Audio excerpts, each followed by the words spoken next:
చోళులలో రాజరాజ చోళుడు క్రీస్తు శకం 985 నుంచి 1012 సంవత్సరాల వరకు పాలించాడు. ఇతని బిరుదులు జయకొండ, చోళ మార్తాండ, ముమ్మడి చోళ, కేరళాంతక, శివపాదశేఖర. ఇతను క్రీస్తు శకం 1010లో తంజావూరులో బృహదీశ్వర ఆలయం లేదా రాజరాజేశ్వర ఆలయం నిర్మించాడు. దీన్ని ఎత్తు 216 అడుగులు. అతి ఎత్తైన గోపురం గల ఆలయం ఇది. ఈ ఆలయం 2009 సంవత్సరంలో 1000 సంవత్సరాలు పూర్తి చేసుకున్నది.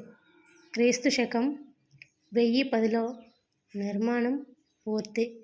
ఈ ఆలయంలో 16 అంతస్తులు గలవు. ఉత్తర సింహాలంలో పోలన్నూరువ అనే రాజధాని నగరం నిర్మించాడు. ఉత్తర సింహాలయానికి ముమ్మడి చోళ మండలం అని పేరు పెట్టాడు.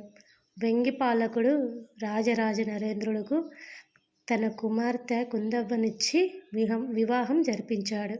అప్పటి నుండి ఈ రెండు రాజ్యాల మధ్య వివాహ సంబంధాలు ఏర్పడ్డాయి. ఇది ఇంపార్టెంట్ క్వశ్చన్.